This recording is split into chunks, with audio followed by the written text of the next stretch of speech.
अस्सलाम वालेकुम beautiful people, welcome back to my YouTube channel. ये भी जनाब जी इटली का ही क्लिप है। जिस दिन हम गए थे ये उस दिन का क्लिप है और मैं ये आप लोगों के साथ शेयर नहीं कर सकी।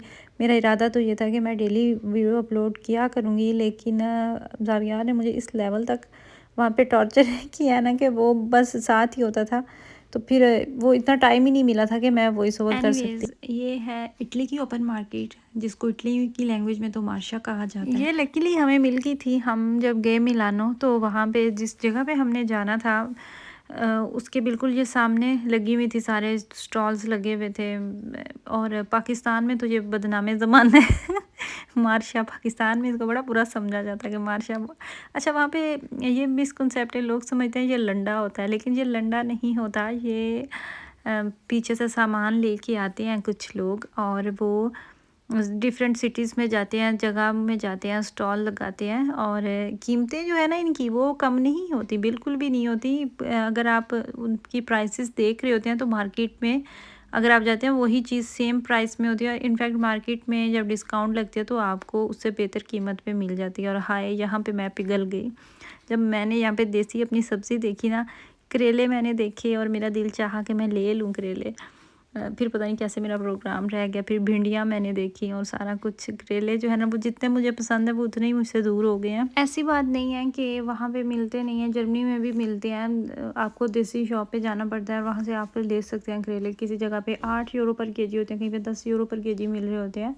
लेकिन बहुत से लोगों को लगता है, मैं जब पाकिस्तान से स्पाइसेस लेके आई थी तो लोगों को ये लगा था कि शायद यहाँ से, मुझे पता नहीं है कि यहाँ पे भी एशियन स्टोर्स हैं, मार्केट्स हैं, तो वहाँ से भी आप ले सकते हैं। मुझे सारा कुछ पता है, किस बंदे को नहीं पता। सबसे पहले जब आप आते हैं तो वहीं पे आप देख रहे होते हैं कि हमारी कोई एशियन शॉप वगैरह कुछ हो तो ये मतलब ये है कि जब आपको स्पेशल एक जगह पे जाना पड़ता है एक्स्ट्रा इतना सफ़र करके, तो वो फिर आप थोड़ा सा कह देते हैं कि अच्छा बाद में कर लेंगे। और स्पेशली जो चीज़ आपको पसंद होती है, अपने बारे में हम इतना करते नहीं, दूसरों का हम ज़्यादा सोच रहे होते हैं।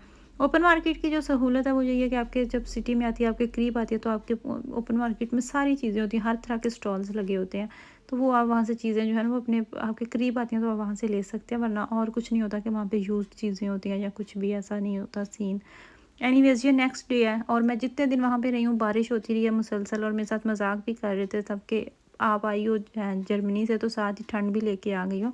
वरना इटली का जो मौसम है वो काफ़ी चेंज हो चुका था। 18, 19 और 20 तक टेम्परेचर था, लेकिन जितने दिन मैं वहाँ पे रही हूँ 5-6 डिग्री रहा है।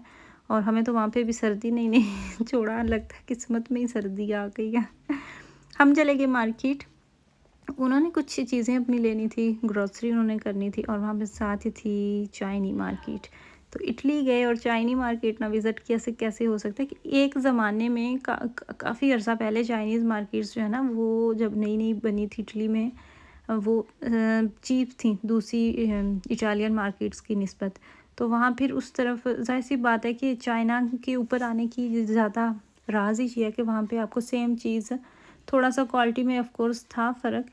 वो जैसे बात भी बनी हुई है कि चाइना की चीज़ चल जाए तो चाँद तक और ना चले तो शाम तक। तो वो जो चीप क्वालिटी में जब आपको कम कीमत पे चीज़ें मिल रही होती हैं तो ज़्यादा हमारा उसी तरफ होता है। तो अब वो बात नहीं है, अब तो इतनी महंगी उनकी भी प्राइसेस उनकी हाई हो चुकी हैं। वो बस आपने ये सोच के जाना है कि चाइनीज़ मार्केट है, लेकिन आप जब कीमतें देखते हैं तो वो कोई ख़ास फ़र्क नहीं होता। वहाँ पे थोड़ा सा विज़िट किया, वहाँ से मैंने देखा, कुछ चीज़ें देखी और उसके बाद हम आ गए घर, जहाँ पे अफ्तारी का टेबल जो है वो सेट हो चुका है क्योंकि अफ्तार टाइम था। और ज़ावियार जितना टाइम वहाँ पे रहा है ना, जितना भी अरसा ये यहाँ पे रहा है, उसने अपनी टोपी जो सर से तो उतारी ही नहीं। उसको बस ये वहम था कि मेरे सर पे टोपी पहनाएं मेरी तैयारी हो गई और मुझे लेकर निकलो यहाँ से, चलें घर चलें। बस वो बता नहीं पा रहा था कि वो अपने घर को कितना मिस कर रहा है, लेकिन वो बार बार अपनी जैकेट मुझे दे रहा था और बार बार वो मुझे अपनी टोपी भी दे रहा था कि मुझे ये पहनाओ। अच्छा, उसके बाद क्या हुआ कि 1 अप्रैल को थी मेरी वापसी की फ़्लाइट और मुझे ये कहा गया कि जिस गाड़ी पे मैंने एयरपोर्ट जाना है वो गाड़ी ख़राब हो चुकी है। और पहले तो मुझे इतना नहीं लगा कि चलो नॉर्मल ही बात है, लेकिन जैसे जैसे टाइम गुज़रा और फ़्लाइट का टाइम करीब आ रहा था, फ़्लाइट थी मेरी 8 बजे की, 8:30 थी। और वो फिर मुझे टेंशन बन गई कि अब कैसे जाएंगे, कैसे पहुंचेंगे। एक तो ज़ावियार ने इतना तंग किया हुआ है, वो भी बार बार घर जाने को कह रहा है। अच्छा, ये यहाँ पे सहरी बन रही है, मैं आपको साथ ये भी बता दूँ सहरी रेडी हो चुकी है यहाँ पे। अच्छा, फिर हुआ क्या कि इतनी परेशान होगी, टैक्सी की सर्विस भी देख रहे थे, ट्रेन भी देख रहे थे, कौन सी जाएगी। अच्छा, उसके बाद मैं एक और चीज़ बताऊँ, ये बिस्किट, इटली के बिस्किट बहुत मज़ेदार होते हैं। इटली में रहने वालों, इटली के बिस्किट्स जो है ना, इनकी कदर कर लें। आपको इटली के बाहर इस तरह के बिस्किट्स नहीं मिलते वरना फिर बाद में तरसते ही रहेंगे। अच्छा, उसके बाद फिर इतना मैं परेशान हो गई, जब जैसे ही थोड़ी देर गुज़री, वो देख रहे थे चीज़ें कौन सी सर्विस जाती है, कौन सी मतलब कि एयरपोर्ट पे हम टाइम पे पहुंच सकते हैं। और फिर जी मुझे थोड़ी देर बाद जब अच्छी खासी जो मगज़मारी हो चुकी, परेशानी बन चुकी, तो थोड़ी देर बाद मुझे बताया गया कि आपको तो हमने अप्रैल फूल बनाया है। मेरे देवर और देवरानी ने मुझे बताया, और मुझे तब तो मुझे गुस्सा भी आया, लेकिन मुझे हंसी भी आई, और मैंने शुक्र किया कि ये झूठ था, ये ऐसा हुआ नहीं है।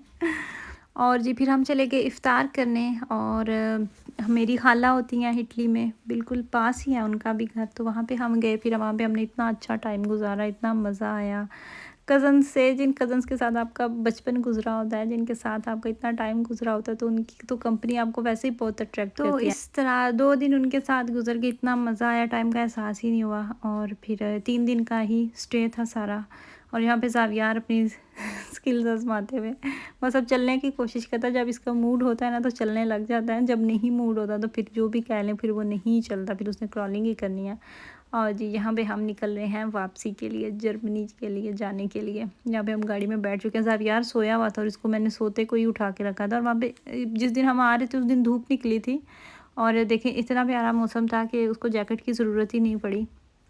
बस वैसे ही मैंने उसको बिठा दिया, लेकिन मैंने बैग में उसकी मतलब इस तरह रखी कि मुझे वहाँ पे तो मुझे पता था कि ठंड ही होने वाली है। जर्मनी में बारिश थी लगातार, और ये था कि इस जगह पे रखूँ जिस जगह से मैं उसको फिर वहाँ पे जब हम निकलेंगे एयरपोर्ट फ़्लाइट से बाहर, तो मैं उसको पहना सकूँ। बेरगामो एयरपोर्ट से मैंने फ़्लाई करना था, और यहाँ पे हम एयरपोर्ट की तरफ जा रहे थे। और हुआ क्या, जैसे ही हम एयरपोर्ट पे पहुँचे, घर में मैं देख रही थी बार बार कि फ़्लाइट जो है वो ऑन टाइम है, लेकिन जैसे ही मैं वहाँ पे पहुँची तो मुझे पता चला कि मेरी फ़्लाइट 2 घंटे लेट हो चुकी है, और मुझे 2 घंटे वहाँ पे इंतज़ार करना पड़ेगा। और यहाँ पे फिर इस जगह पे बैठ के मैंने गेट नंबर 10 पे जाना था, A10 था, तो वहाँ पे फिर जगह भी मिल गई, लेकिन रश बहुत ज़्यादा रश हो चुका था। और वहीं पे फिर मैंने रोज़ा इफ़्तार किया। मेरे मना करने के बावजूद भी, पानी की तो ज़ाहिर सी बात है मुझे थी ही ज़रूरत है, लेकिन मैं फ्रूट चाट से मना कर रही थी, तो मुझे मना करने के बावजूद मुझे साथ में फ्रूट चाट दी गई, क्योंकि वो सारा प्रोसेस इतना जल्दी जल्दी हो रहा होता है ना, तो आपके पास इतना टाइम ही नहीं होता कि आप आराम से बैठ के इफ़्तार कर सकें। या फिर ऐसा फ़्लाइट लेट का तो खैर पता भी नहीं था।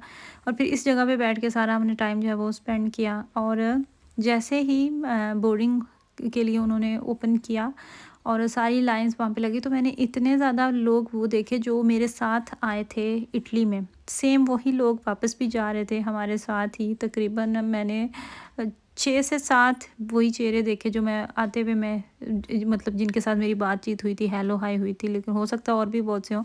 ये वाली जो आपको लेडीज़ नज़र आ रही है ना, 2 जिन्होंने ये बैग पहना हुआ है, जैकेट में जो ओल्ड लेडी हैं, ये माँ बेटी थी, और ये वैसे बेसिकली इटालियन ही है, जर्मनी से, ये भी इटली गई थी। तो ये सेम थी, मेरी वीडियो में भी आपको नज़र आई होंगी कि ये पहले भी जब मैं इटली जा रही थी तब भी मेरे सामने थी, और अभी वापसी पे भी इनके साथ दोबारा मेरी मुलाकात हो चुकी थी। फिर जी अल्लाह अल्लाह करके हमारी फ़्लाइट पहुँची। तकरीबन टाइम था 11:30 थे, 11:30 बज चुके थे। और जैसे ही हम बाहर निकले, गाड़ी में हम बैठे, 11:45 हो चुके थे।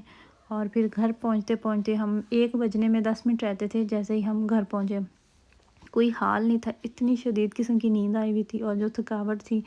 तकरीबन वहाँ से हम 5 बजे घर से निकले थे, और फिर वो ऐसे लगा कि सारा टाइम जो है ना वो इसी तरह सफ़र में ही गुजर गया। हवाई जहाज़ का सफ़र लोगों को इतना अट्रैक्ट करता है, लेकिन यकीन करें मेरी बात का, इतना डिप्रेसिंग सारा टाइम होता है, इतनी कोई टेंशन होती है, लाइनों में लगें, सामान बुक करवाएं, ये करवाएं वो करवाएं।